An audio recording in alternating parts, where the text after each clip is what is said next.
All right, Friday afternoon, it's 1 o'clock, everybody. And that's time now for our good friend Wild Bill from Western Edge Living. Good afternoon, Bill. How are you, sir? I'm wonderful. I'm talking to Jay Dillon on KFYR Plus. How can I be doing anything but awesome? Well, that is fantastic. We love to hear it. Yeah. Of course, Western Edge Living you can catch Sunday mornings on West Dakota Fox at 8:30 Central, 7:30 Mountain Time. Always interesting conversations and, of course, interesting people that go with it about interesting things in Western North Dakota. Bill, before we get to what you got coming up this week, we got to go back to last night. The Field of Dreams game, your favorite team in all of baseball, played last night, and they did not play very well. Did you catch any of the game? Gosh, I did not, Jay. You know, I had a friend pull in that I hadn't seen in many, many years. He's spending the weekend out of at the ranch here, so we spent a great deal of the evening catching up. But catch me up on what happened in that game. Who was playing? It was the Philadelphia Phillies taking on the Minnesota Twins, excuse me, Yeah. in Dyersville, Iowa, at the Field of Dreams, and the leadoff hitter was Schwarber, Kyle Schwarber, former Chicago Schwarber. Cub. Yeah, and this guy Okay. just all he does is hit bombs, right? So the first guy up, first inning, see ya, hit a home run. Out of the park. Wow. Yep. Wow. I know They the ended up Twins did lose though, didn't they? 7-1. They lost, Oh, geez. Yeah, they got smoked. and Yeah. yeah, Schwarbs went on to hit another home run later in the game too. Okay. Wow. Yeah. You know, the Minnesota Twins, they just give us enough to give us a little bit of hope for the playoffs. And then, they'll win a couple that's like two steps forward, one step back, one Yeah. step forward, steps back. And I just wish they would get on a consistent roll here and get something done already. Come on. There's only seven Yeah, weeks left. There's only seven that's weeks it. of the season left. I know, Jay. I'm hearing your pain. I am. It's coming up. October baseball will be here before you know it, and God willing, maybe the Twins will be in the mix. We'll see. Well, yeah, yeah. Let's hope they do. I'm hoping that they finally get it together and get something going. So they are capable. We've seen that. It's just being For sure. consistent with it. Yeah, And of man. course, I tell you. you've got NFL football preseason action. I believe the Vikings are in action tonight or tomorrow night, one of the two. Tomorrow against the Giants. Okay. Yep, they take on the So, Giants tomorrow.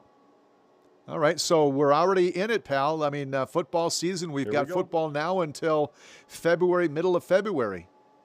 I bought my wife a brand new TV just for the NFL season. Just for her, right? Yeah, exactly. Yep.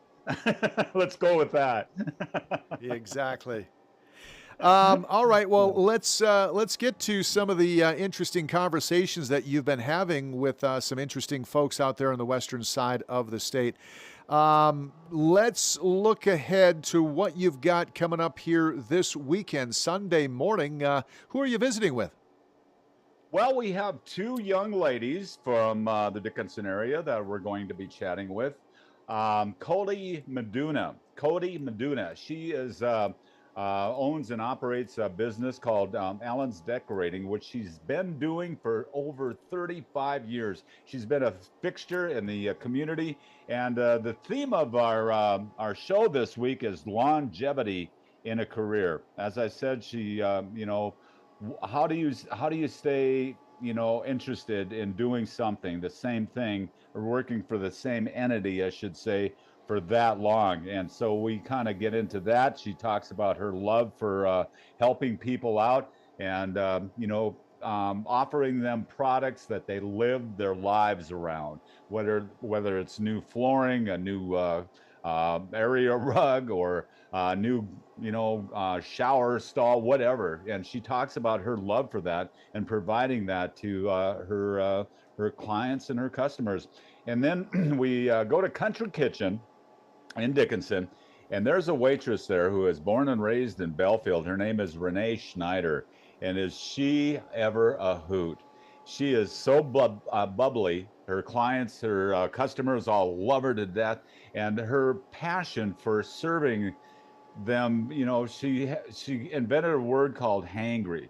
People come in, they're hungry and they're angry, meaning they're kind of in a bad mood, Mm-hmm. and she helps them restock their fill up their tummies, and they're in a better You bet. mood when they leave.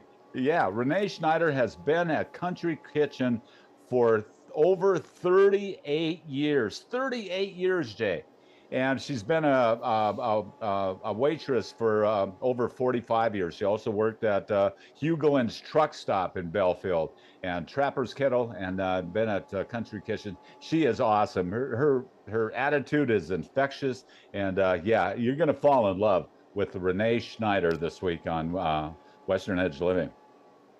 I love the idea that you still have a country kitchen, one, and two, it's got to be the only country kitchen that's probably left in the country. I've never heard of any more country kitchens anywhere else.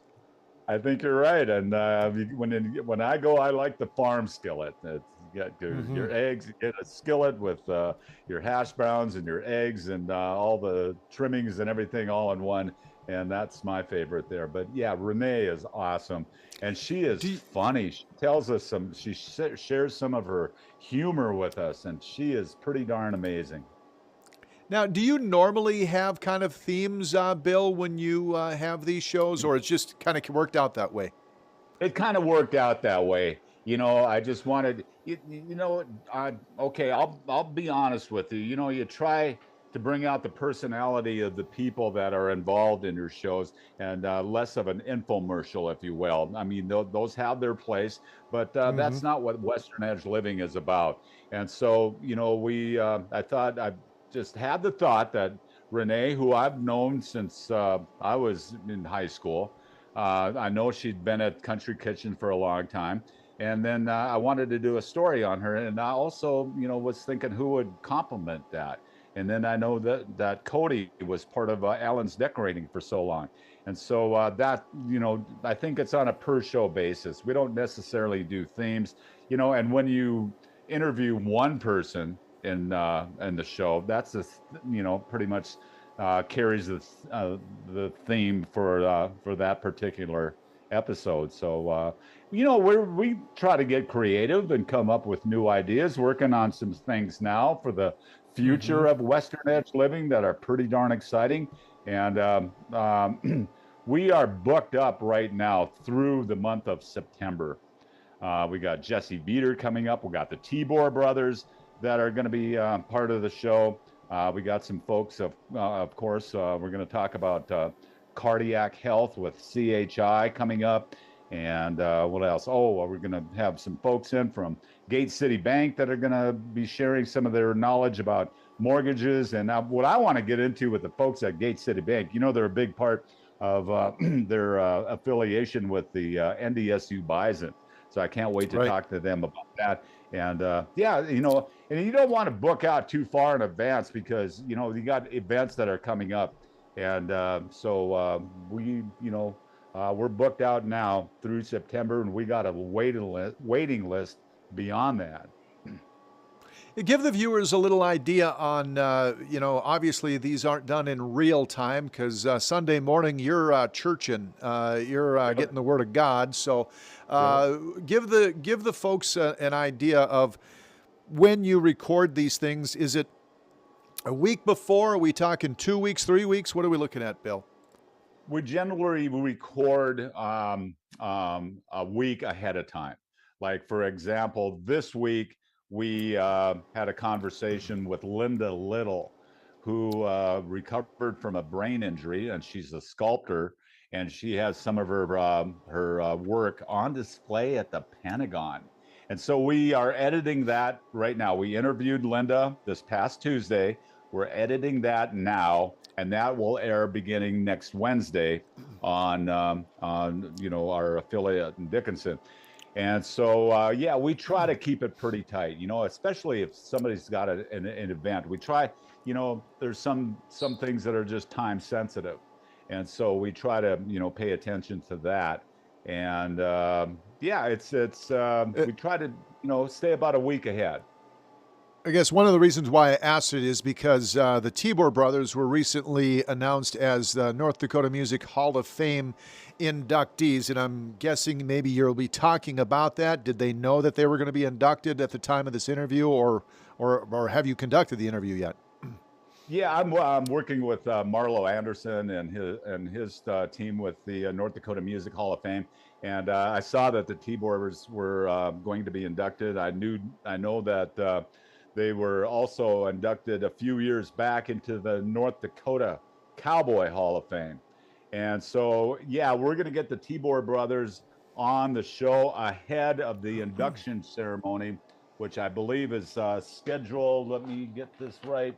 For September, I think the 18th or something like that. I'll let you know.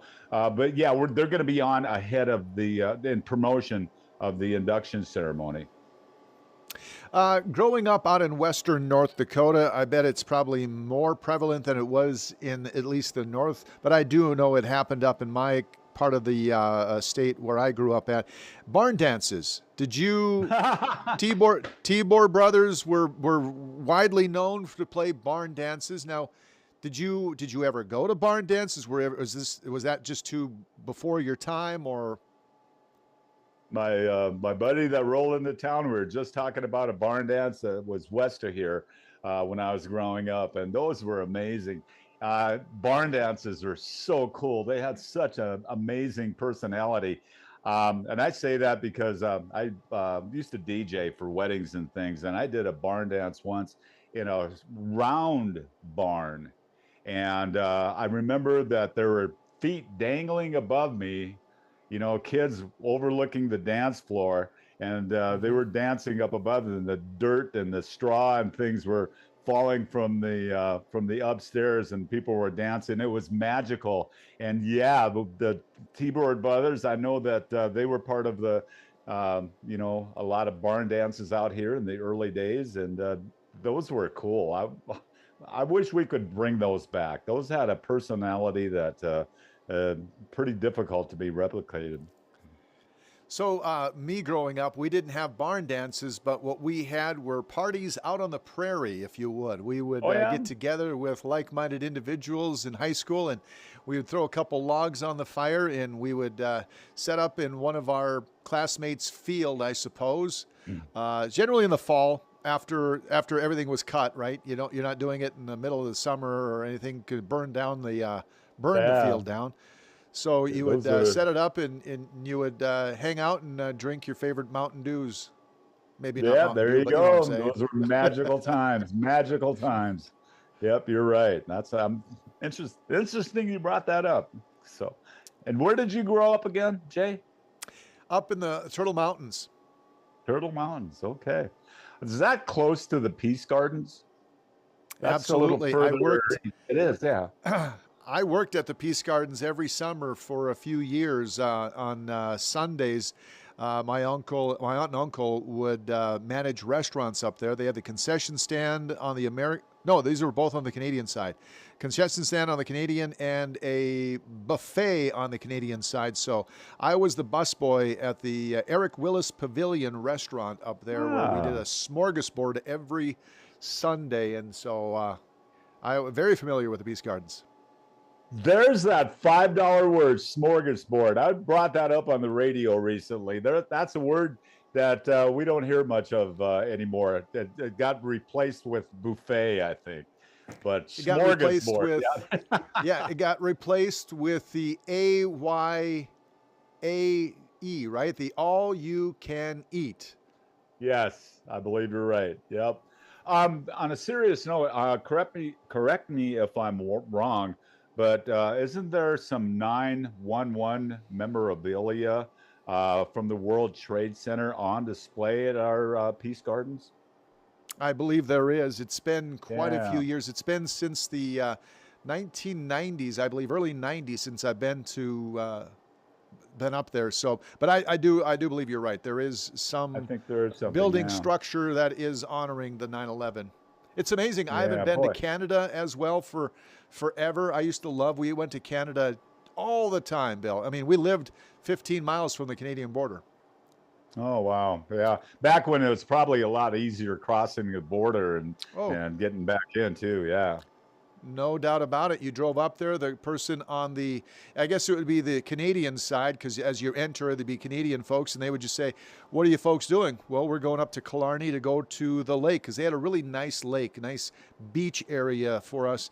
And we would go up and hang out, and we would eat at some of the restaurants they had across the border and come right back before 10 p.m. because the border closed at 10 p.m. where we went through. And they would just give us a wave like, "We know you. See you later." Yeah, back in the good old days. Yep, I bet you. I bet you got some good stories coming out of the Great White North. Real good stories. We'll have to share them with you sometime. We got to get up there and do some golf, though, don't we? Boy, are we going to get that done? Are you Might coming have to out do this way? that. Might have to do Hey, that here. I might have to make a special trip. going to the library on Sunday. We got our tickets for the Theodore Roosevelt Presidential Library. My buddy and I and my grandson Dion, we're gonna go check out the library coming up Sunday. So next week I'll have an update for you, give you my thoughts on the Theodore Roosevelt Presidential Library.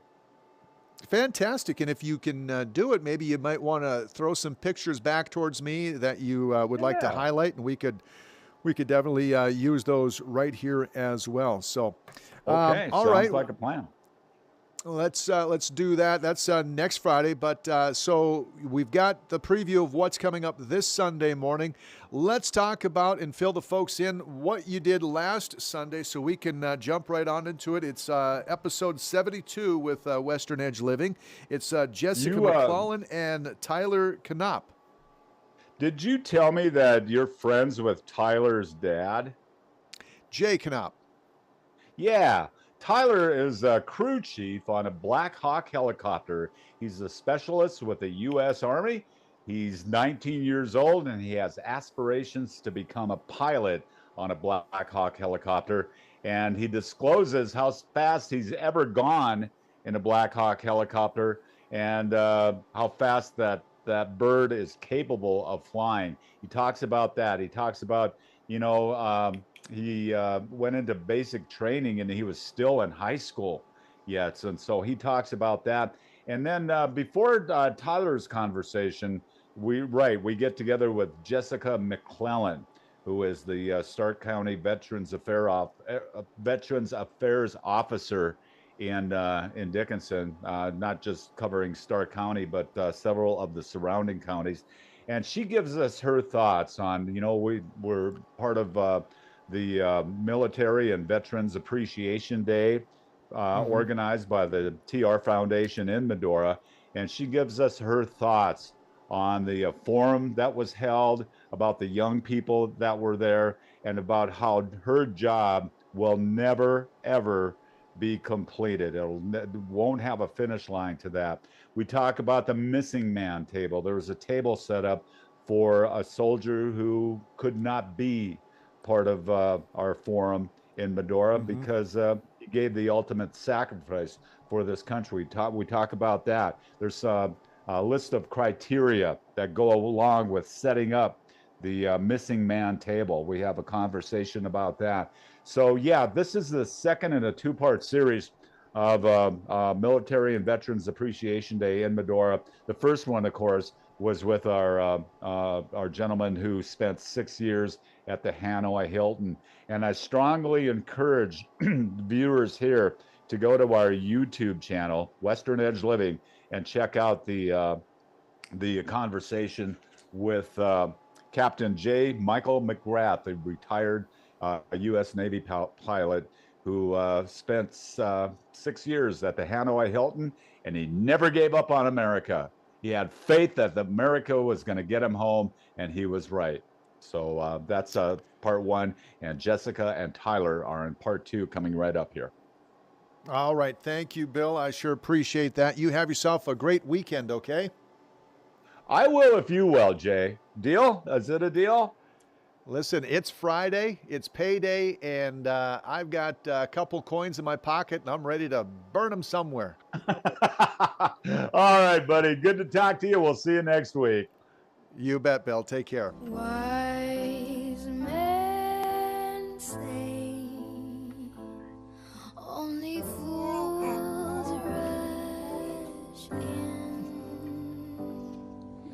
but I can't help falling in love with you.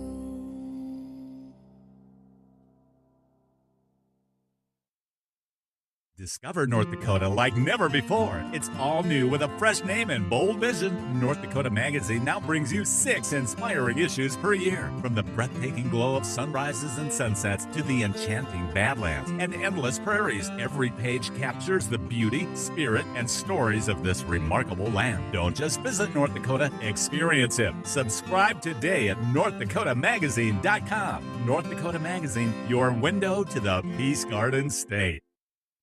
For the past 2 years, one organization has believed in the vision of Western Edge Living from the very beginning, and we are incredibly grateful for that partnership. A heartfelt thank you to CHI St. Alexius Health Dickinson, our presenting sponsor.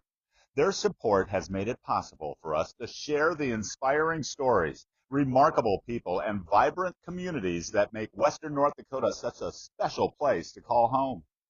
At CHI St. Alexius Health Dickinson, caring goes beyond medicine.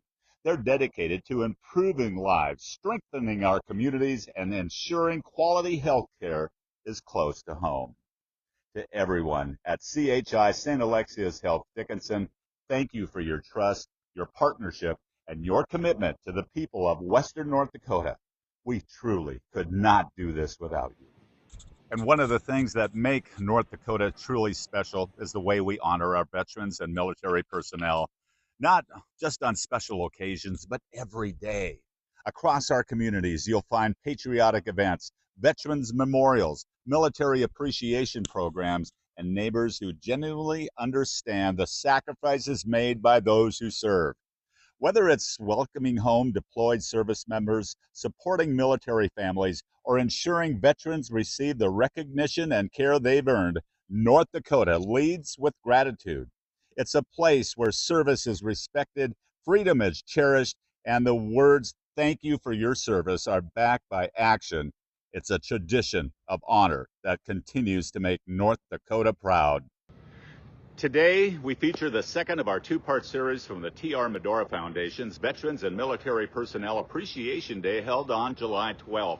Our friend Jessica McClellan, Veteran Service Officer, joins us with her thoughts and comments on the military forum held at Medora's Town Square. And you'll also meet U.S. Army Specialist Tyler Knopp of Bismarck, who at 19 years old is a crew chief on a Black Hawk helicopter. This is Western Edge Living, presented by CHI St. Alexius Health Dickinson, and our show begins now. CHI St. Alexius Health Dickinson presents Western Edge Living.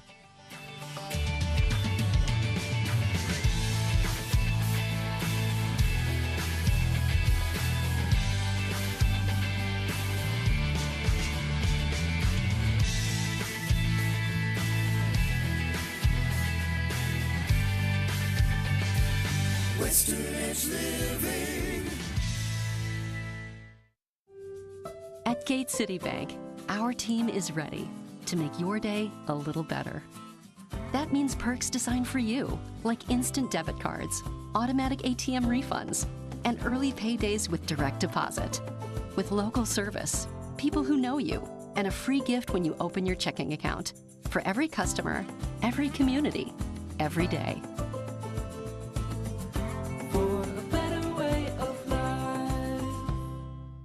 Looking for somewhere with a little more wonder, more woes, more oohs and ahs, more teeing it up and cooling it down, and zipping by and taking it easy, more grand adventures and simple joys and memories waiting to be made. Find it all out here And just when you think you've seen everything, there's always more to Medora. Base Flug Trailers of Dickinson is a family-owned dealer with expert staff that know their products front to back. We stock over 150 units of all types and can custom order a trailer with the unique features and capabilities you require for brands you can trust. Our experienced service team is the reason we're also the best place to have your trailer customized or repaired. Count on Base Flug Trailers of Dickinson to keep you hauling. At Consolidated, it's the simple things that make us different, not just the service we provide. It's the commitment to keeping our promises, standing behind that service, and sharing community responsibility. Our team is deeply involved in EMS, volunteering, coaching, and more, supporting local initiatives and helping our neighborhoods thrive, because what matters to you matters to us. Consolidated, built on community. Welcome to Western Edge Living, presented by CHI, St. Alexius Health Dickinson. I'm Bill Polinick. Thank you so much for tuning in into what is one of the biggest shows that we have ever done.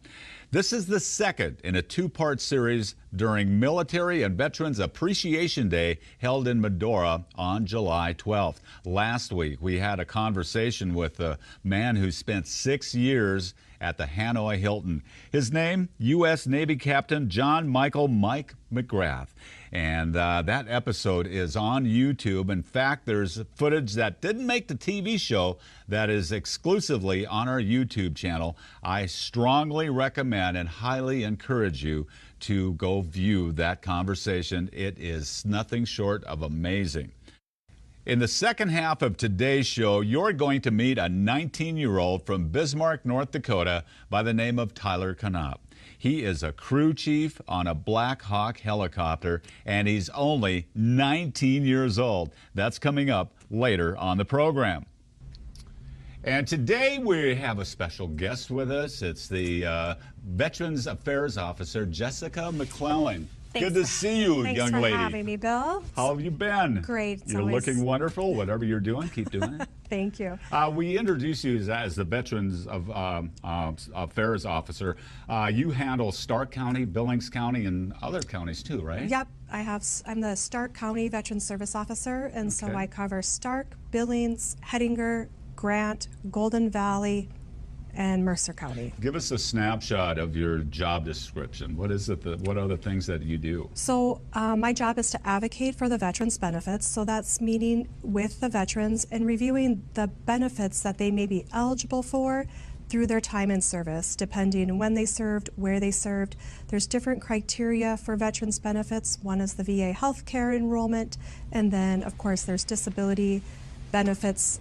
There's also home loan, housing opportunities, education, the list goes on, but just meeting with the veteran and reviewing their benefits with them so they're aware and knowledgeable of what they may be eligible for. There's no finish line to the work that you do, is there? No. It's ongoing. Yeah, Wow. You were at the forum held at the Town Square in Medora for Veterans and Military Appreciation Day. What was your takeaway from that? Why was that so important? Everybody in that room that I looked at was so engaged with the presentation that day, from listening to the facilitator, Joe Wiegand, to some of the guests that were there. Talk about that. You were sitting there enjoying and absorbing everything that was there. It's anytime we can have a veteran event, to honor and recognize our veterans and their family members. It's just nice to come together as a community to show our support and appreciation for the sacrifices they made for our country. Most of the times the veterans have to serve in dangerous and difficult situations in different wars and conflicts. So it's nice to come together, make sure they know they're supported, they're not forgotten about, and to hear their stories and to learn about the veterans in our towns and in our communities. Yeah. You don't always recognize who the veteran is until maybe you attend an event and then you learn, so-and-so's a veteran, and it's just nice for them to have that opportunity to share with you their stories.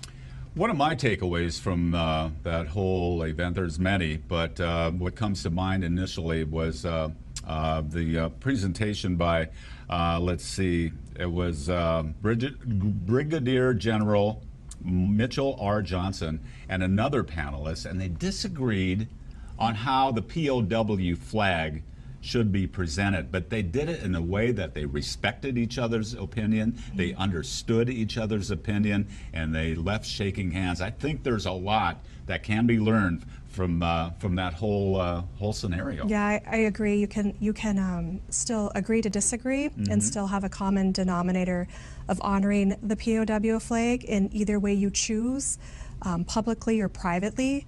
So, you know, we heard the story from an actual POW and his takeaway on it. He was held captivity for over 2,000 days and survived. So he has a different personal opinion and personal feelings on his POW flag. And then as, you know, another veteran, I like it. I like it flowing. I like it to show. I like it to be a remembrance that there is still MIAs unaccounted for that need to be brought home.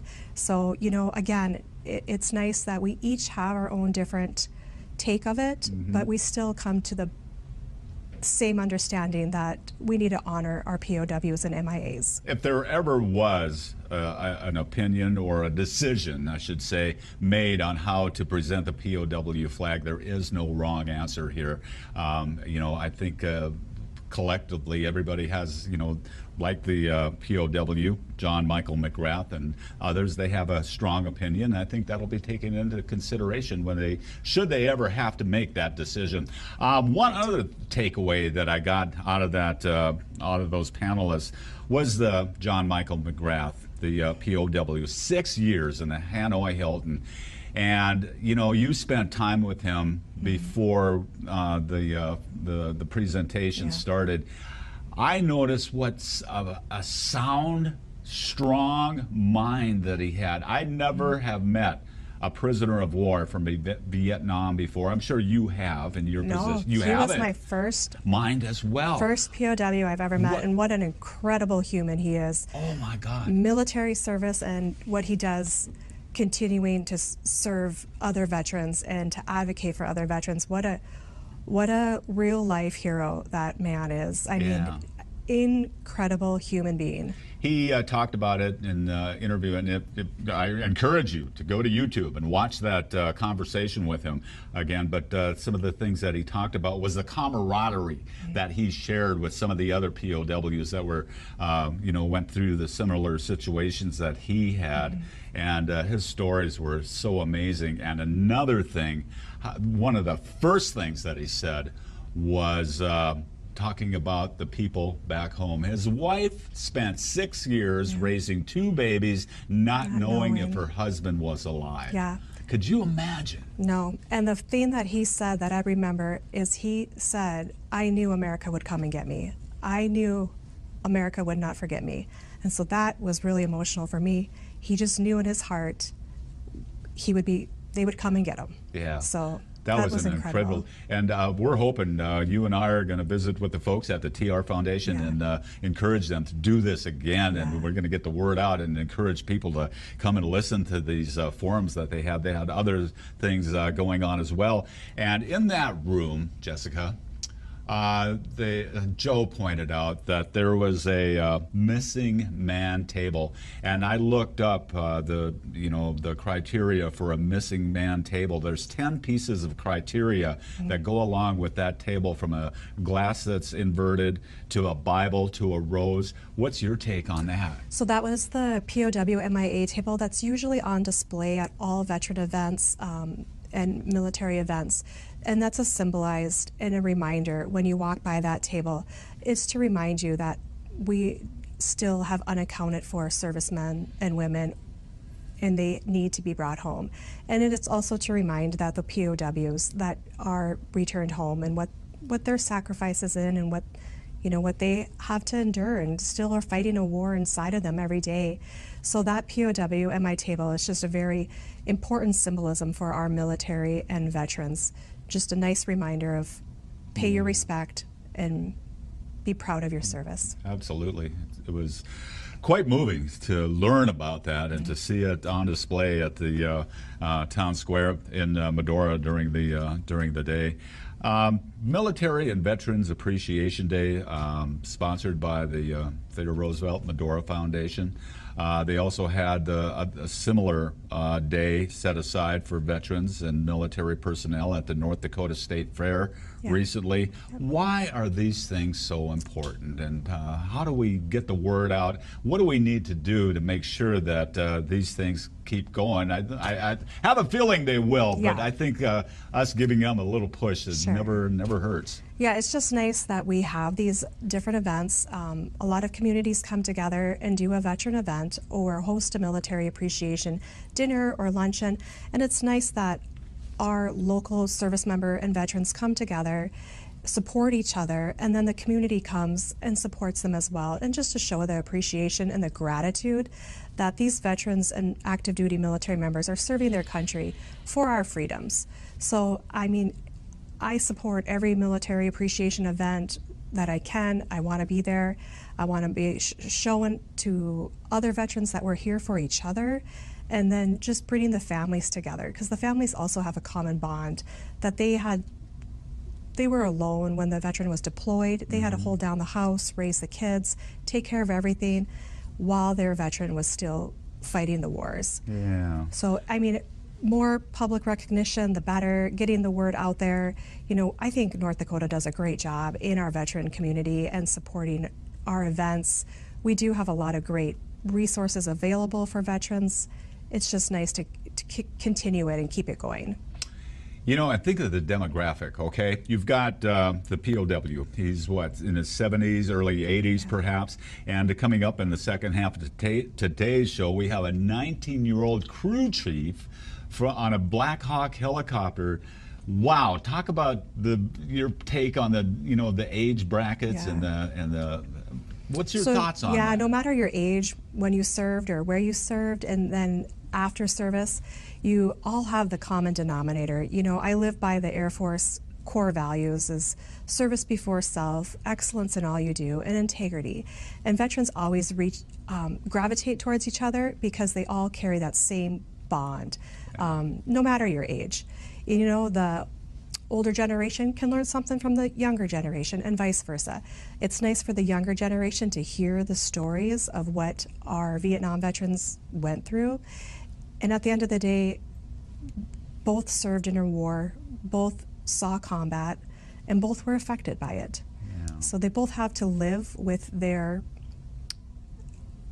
take of what happened to them. You know, and in attendance at that forum, there was a young man, I suppose maybe 9, maybe 10 years old, and he was glued to what those folks were saying for the entire 3 hours. So I think we've done our job. We're reaching the people we need to reach, and we're doing a great job in honoring these men and women who have given so much for our country, yourself included, young lady. Jessica McClellan, thank you for what you do. Thank you. I appreciate you joining us on a program, and we'll stay in touch and continue the conversation soon, okay? Thanks, Bill. All right, we'll be back with that 19-year-old crew chief on a Black Hawk helicopter coming up on Western Edge Living, presented by CHI St. Alexius Health Dickinson. Buying a home is one of life's biggest moments, and choosing the right bank makes all the difference. Gate City Bank is the #1 mortgage lender in North Dakota, trusted by more home buyers across the state. With free pre-approvals, fast decisions, and local servicing you can count on, your home loan isn't just moving forward, it's taken care of. Every customer, every community, every day.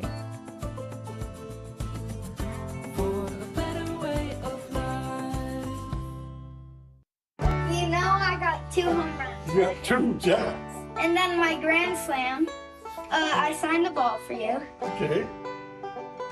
And it says, Papa, I love you. Why did you do that? Because you taught me everything about baseball. I'm so sweet.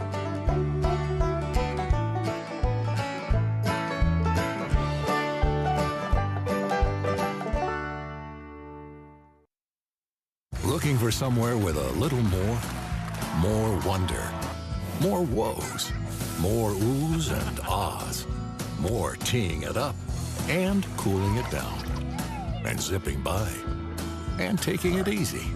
More grand adventures and simple joys and memories waiting to be made.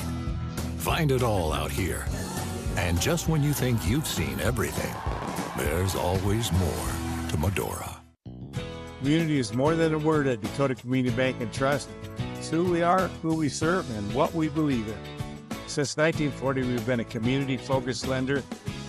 We value great customer service and common sense banking.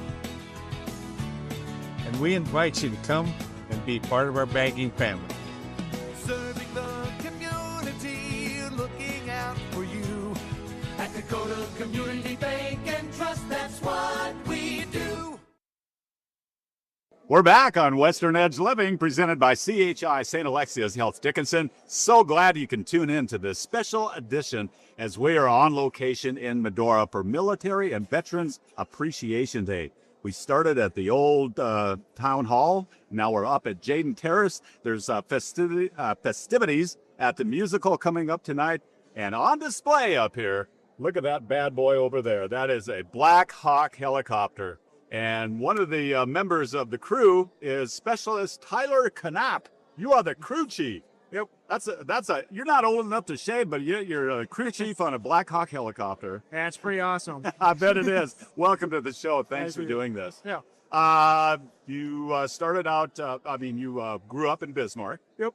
And I got the wrong high school, and boy, did I get a stink eye from you, boss. Oh, man, you graduated BHS. Yep. And you also started your military career while you're still in high school. Tell me about that. So, in Bismarck, we have a kind of like another separate unit. It's pretty much a recruit unit to get you ready for basic. Okay. We call it RSP. So it was in about November, my senior year, I enlisted, and then I started going to the RSP drills, just helping me get ready for basic and what to expect for my future military career. What was that schedule like? I mean, you had to be on the go quite a bit. It was just like any other normal National Guard. You have 1 weekend a month, and then they do like 2 weeks of training in the summer. Okay. After you graduated from high school and continued your training, what did it accelerate? Were you full time then, or? So after I graduated, I went down to basic and did my AIT. I did that all through. So that was about a year-long schooling between doing basic and then learning how to fix a helicopter and just learning my actual job in the Army. Wow, what an amazing high school to your career. That's incredible. Once you started, with the helicopter, was it immediate, or did you have to take a bunch of classes ahead of time? Or? So the way they kind of do all the training is we'll start about 2 weeks in the classroom, and then after that, we'll do a week in the classroom, and then a week or 2 weeks out on the floor, actually doing maintenance on the helicopter, learning how to just handle everything and what we have to do in our job to make sure that helicopter is flight worthy. We're going to get back to the helicopter here in just a bit. What inspired you to, provide service to your country? What gave you a push? My dad was actually in the service for 28 years. He was a Black Hawk pilot. Oh, really? I've always wanted to be a pilot for the helicopter. I'm actually looking to go to flight school eventually, but just being involved with the community and giving back to the community in a way that I love to do, it was a no-doubter to me. Tell us about this particular bird that's parked up here at Jaden Terrace. It's a great-looking machine. So what can you tell us about this helicopter? So that is our UH-60 Black Hawk helicopter. It is the Army's probably most used medium utility helicopter. So we can do anything from sling loads to troop transports. We can shoot guns out of the side of them. It's pretty much just all around, whatever you need, we can get it done with that helicopter. How often do you go out into the public, like you're here in Medora up at Jaden Terrace? How often do you do things like this? So we try to do it as much as we can because it's a great opportunity for the public to see, not only just see the helicopter, but for us to tell them what we can all do, like the services we can provide for the community.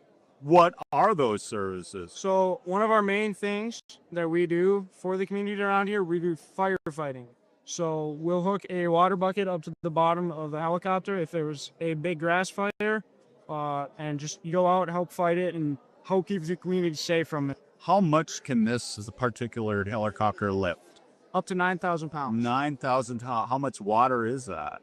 So our buckets that we have lift about 660 gallons of water. Wow. Wow. Have you ever gone fighting fire with I've done the training. I've never fought an actual fire, but well, we'll train hopefully you for it. won't have to, right? Yeah, hopefully but still, at the same time, you're more than ready to go do that, aren't you? Yep. Yeah. Okay. What are some of the other capabilities of this helicopter that the normal person wouldn't realize and be kind of surprised to know that this machine can do this? I'd say that's probably the most interesting thing is the sling loads. Second is probably just the amount of people and cargo we can move around in there. So right now, as the helicopter sits, that one weighs about 16,000 pounds. We can get up to 22,000 pounds. Wow. That helicopter was so fly. So there's 5 of you on this particular flight today? So there's 4 crew members. We have the 2 pilots and then 2 crew chiefs. And then we also can get up to 11 passengers. Wow. Wow. And each one of them has a specific job. What is your job specifically as crew chief? So as crew chiefs, we are kind of like, I like to say we're the pilots in the band. So we are helping the pilots out as much as we can. We're helping them like with fuel numbers. We're helping keeping air surveillance for them. And then we're also mechanics. So we are expected to know how to fix that helicopter if something goes wrong. Or if we can't fix it on the spot, we have to figure out a way to get it back and get it fixed. Okay. All right. So you come here to Medora, and they're here for Military and Veterans Appreciation Day. And there's special activities all day long.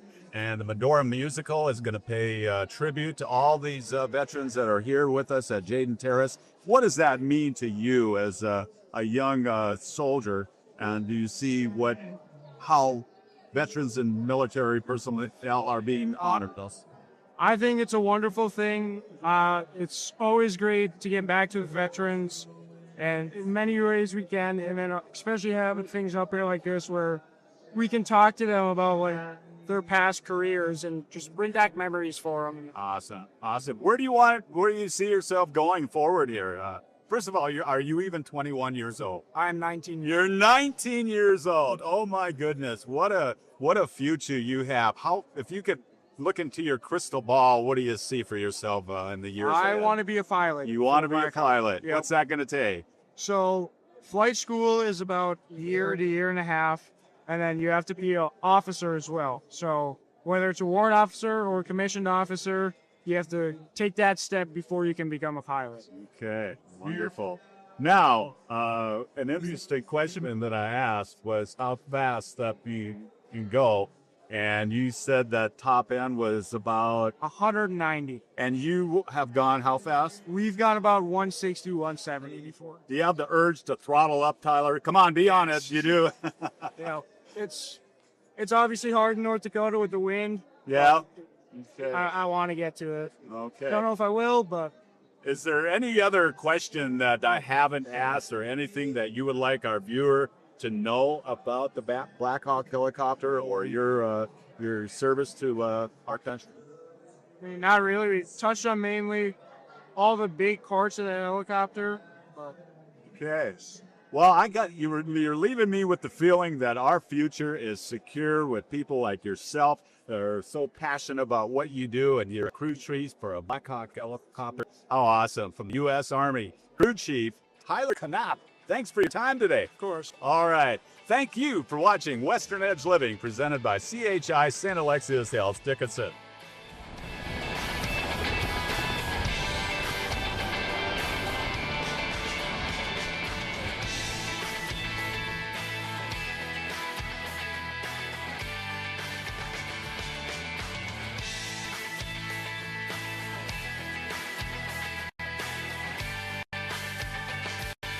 Western Edge Living.